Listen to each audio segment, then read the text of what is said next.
Coucou mes petites étoiles, bienvenue sur la chaîne Little Boobinder. On se retrouve aujourd'hui pour une nouvelle vidéo qui n'est autre qu'un Il était un livre. Cette fois-ci, c'est un petit peu différent de d'habitude puisque ça va être principalement des livres que vous ne connaissez peut-être pas, puisque j'ai dédié ce Il était un livre à des livres auto-édités. Donc du coup, je vais vous en présenter 3 nouveaux et un dont je vous ai déjà parlé mais dont j'ai encore envie de vous parler puisque c'était une énorme pépite, voilà.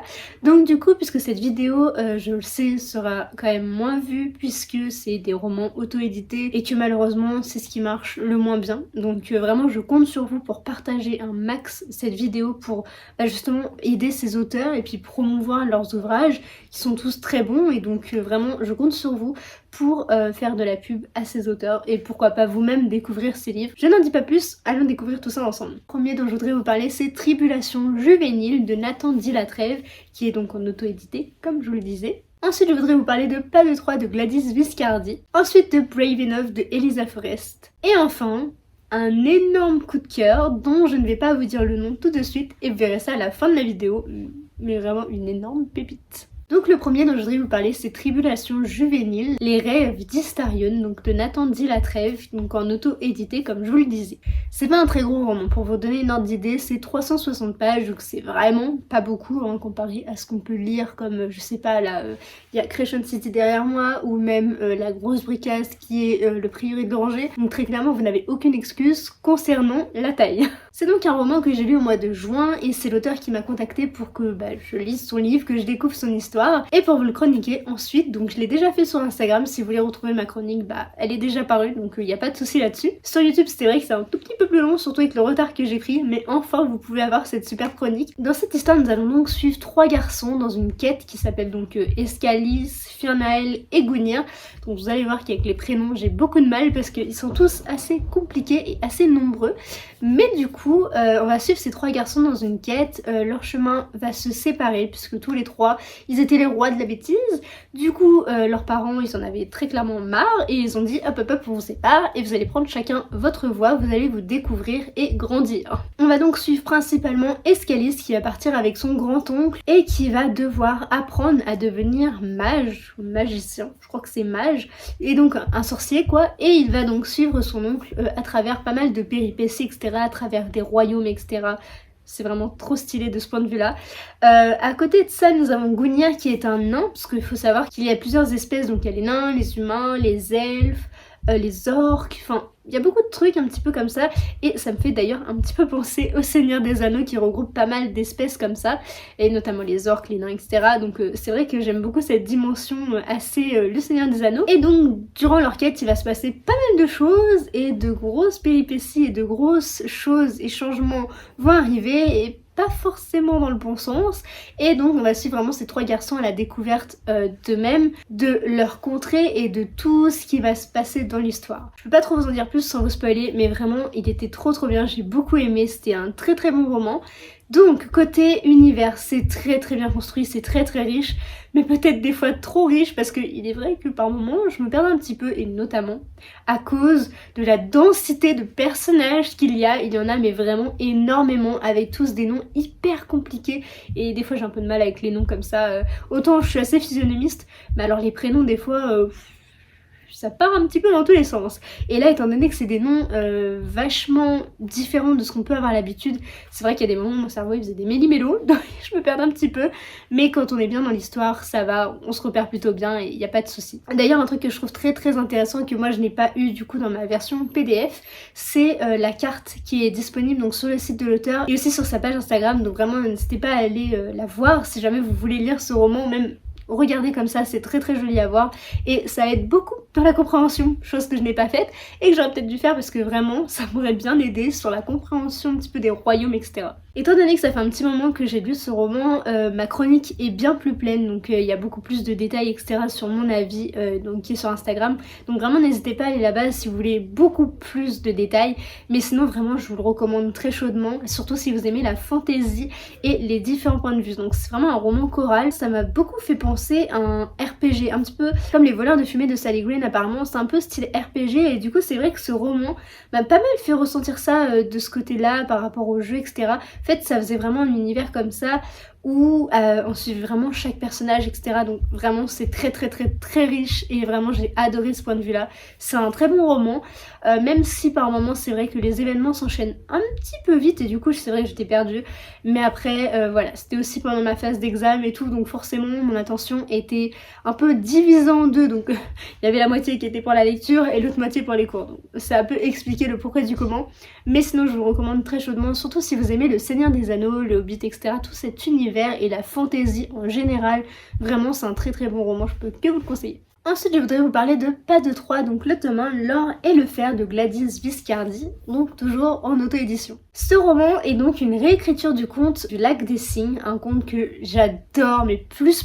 Sincèrement, c'est un de mes contes préférés parce que j'ai une certaine attache au fait que ce soit aussi un ballet, etc. Et vu que j'adore la danse classique, forcément j'ai une certaine attache à ce conte, un petit peu comme Casse-Noisette, etc. Si vous voyez un petit peu le genre, j'adore ce genre de contes qui ont été repris en ballet. Mais du coup, c'est vrai que ça m'a un peu porté défaut. Mais avant ça, je vais quand même vous faire un petit résumé. Dans cette histoire, on va principalement suivre Emma, une jeune fille du coup qui incarne Odette dans le conte.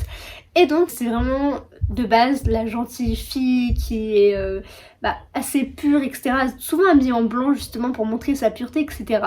Et à côté de ça, nous avons Eva du coup qui incarne Odile, donc vraiment la méchante, le cygne noir, qui est tout le temps habillée en noir, qui est pas très gentille, etc. Et dans le conte, ces deux personnages-là s'entendent pas spécialement bien. Et elles se battent même pour le fameux prince, qui dans le conte, je ne sais plus du tout comment il s'appelle, mais du coup dans le Pas de 3, il s'appelle Raoudon. Donc je sais pas du tout comment ça se dit, je suis vraiment désolée, mais c'est Raoudon, bref, vous m'avez compris. Ce roman, pareil, n'est pas très gros, il fait environ 264 pages, en tout cas c'est mon PDF, ne me ment pas, parce qu'il m'a joué un petit peu des tours, et c'est peut-être aussi ce qui a un petit peu causé quelques désagréments au niveau de ma lecture, mais bon. Ça a été quand même, je vais vous expliquer. Donc du coup, pour revenir un petit peu au résumé, on va suivre donc ces trois personnages là principalement et on va découvrir que finalement Emma, donc Odette, n'est pas toute blanche, toute gentille, etc. Elle a quand même une petite part de noirceur, etc. Chose que on ne montre pas spécialement dans le conte. Et à côté de ça, Eva qui est censée être justement tout l'opposé, la noirceur, la vilainerie, ça se dit pas du tout, mais être la méchante quoi. Et bien à côté de ça, l'autrice a aussi montré qu'elle avait des sentiments et qu'elle pouvait être aussi très gentille, voilà. J'ai aussi beaucoup apprécié cette histoire, ce n'est pas non plus un coup de cœur, mais ça n'empêche que j'ai vraiment beaucoup apprécié ma lecture. Ma petite déception, mais cette fois-ci c'est vraiment propre à moi-même, c'est que j'attendais un petit peu plus de danse classique peut-être, un peu plus de moments de danse ou qu'ils en parlent un peu plus.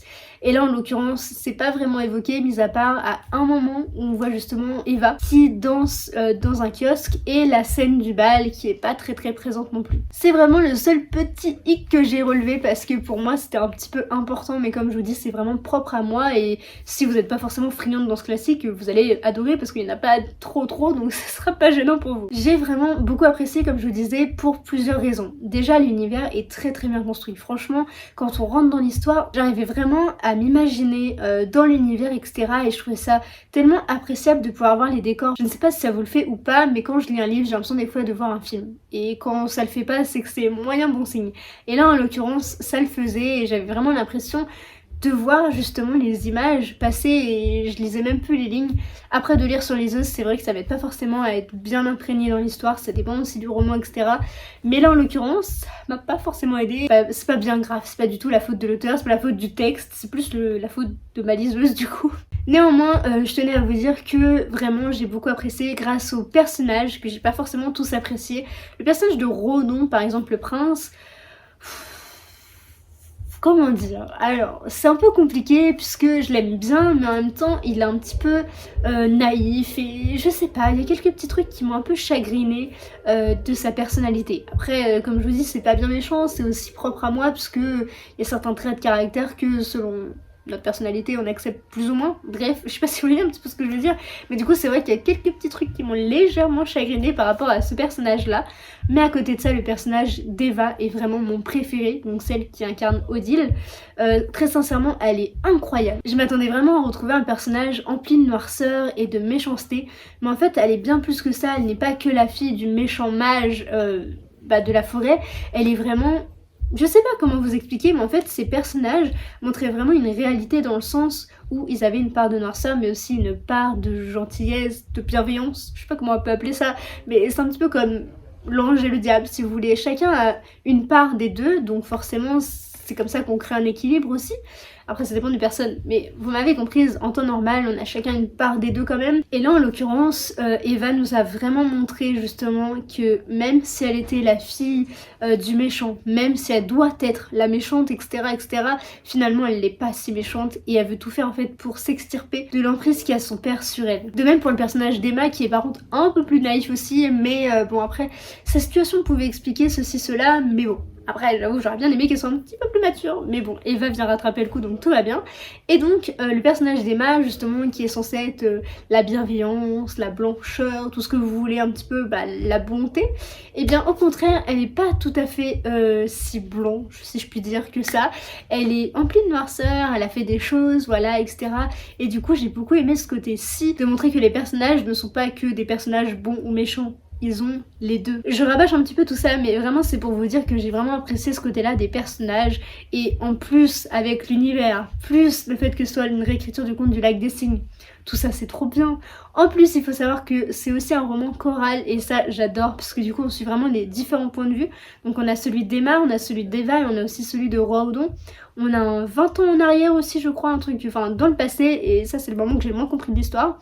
Mais après c'est peut-être parce que, je sais pas, c'est peut-être moi, j'ai pas fait de lien, je ne sais pas. Mais du coup c'est vrai que ce petit passage, j'ai pas tout compris.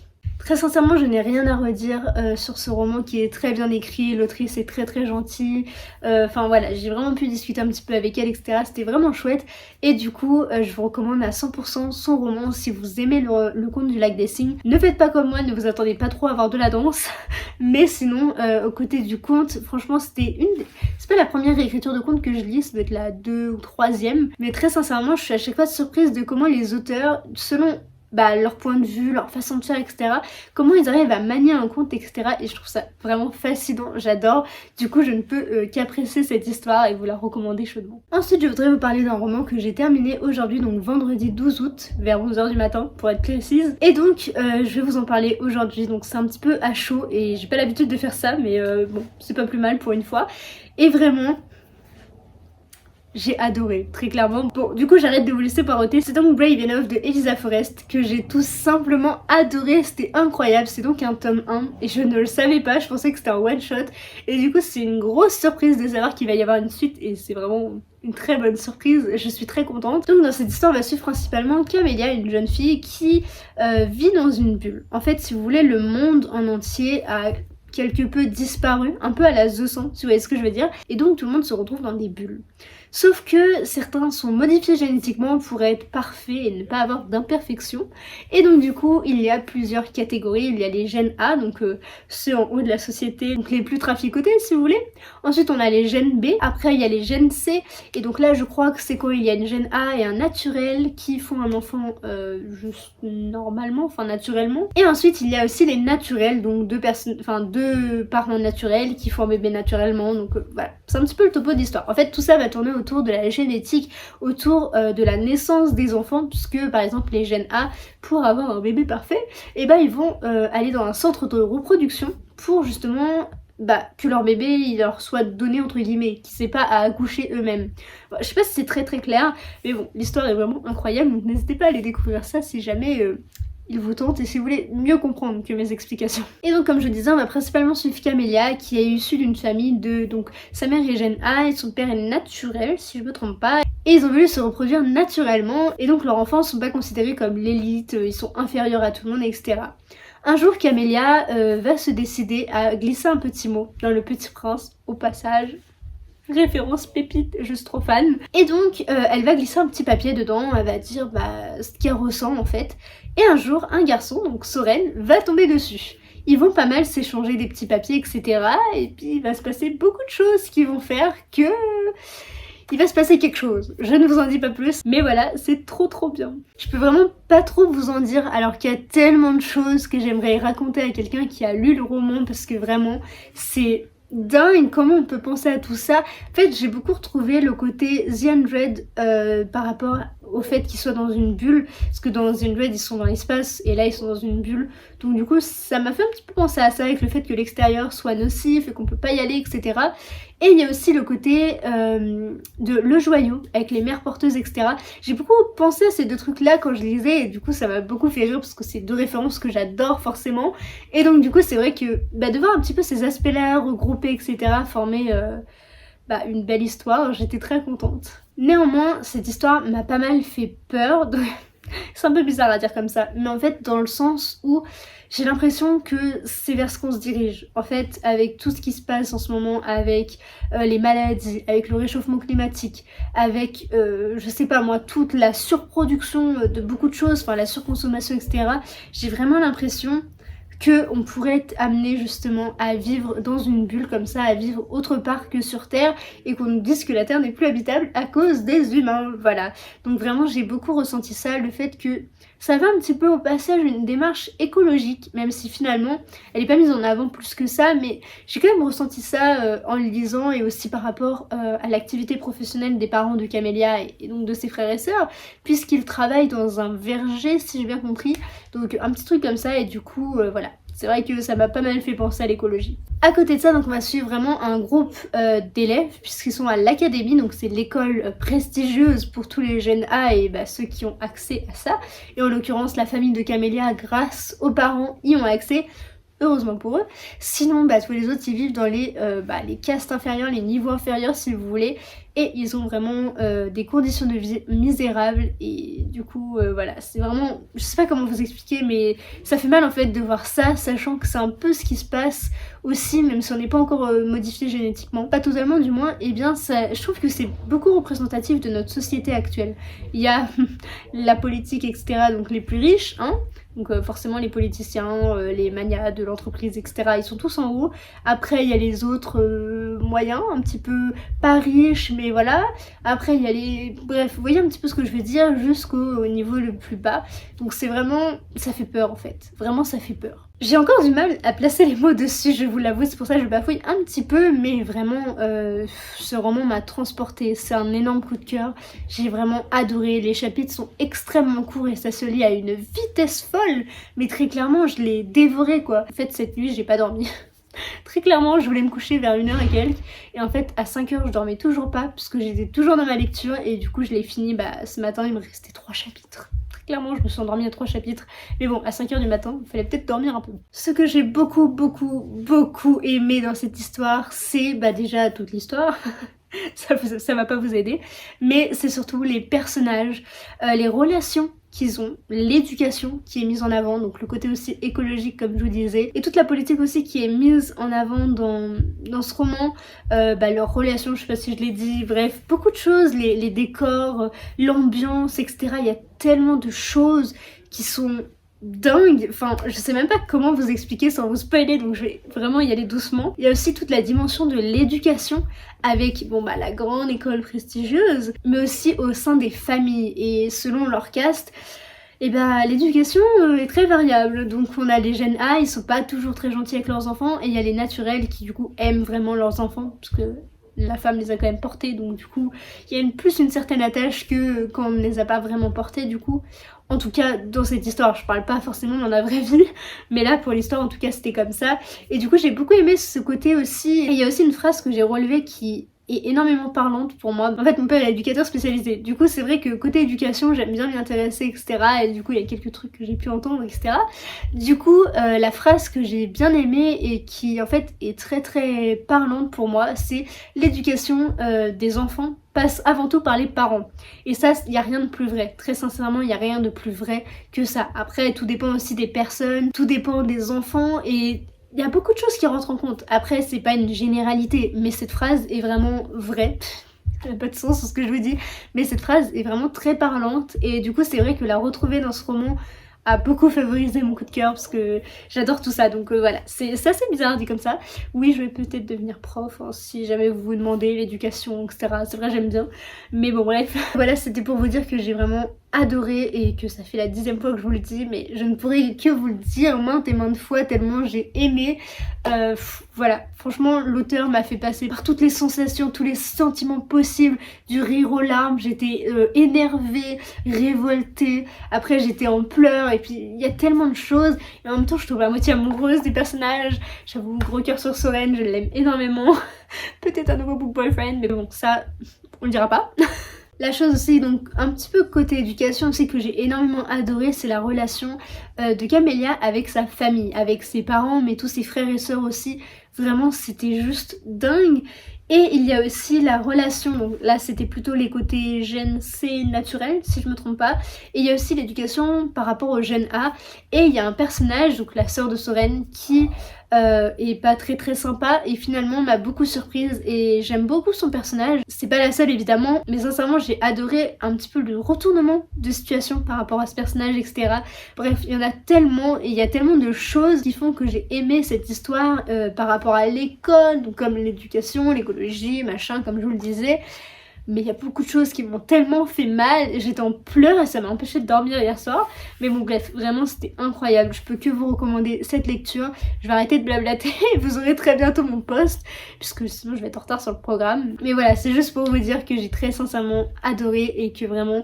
foncez, n'hésitez pas à découvrir ce roman, c'est son premier et vraiment n'hésitez pas à la soutenir parce qu'elle le mérite amplement et puis vous avez tout à y gagner donc vraiment allez foncez lire ce roman et vous m'en reparlerez très bientôt. Et enfin le dernier livre dont je voudrais vous parler c'est Iris quand tombe les lucioles, donc ça c'est le tome 1 de D.L. Hannibal qui est toujours en auto-édition. Je sais, je vous le rabâche à chaque fois, vous allez en avoir marre que je vous en parle, mais très sincèrement il en vaut tellement le coup, ce roman est une merveille, une pépite. Donc je vais arrêter avec tous mes synonymes parce que je pourrais vous en sortir un panel tellement j'ai adoré cette histoire. Donc on va suivre Liam, un jeune garçon qui ne se sent pas trop à sa place dans le monde dans lequel il vit, etc.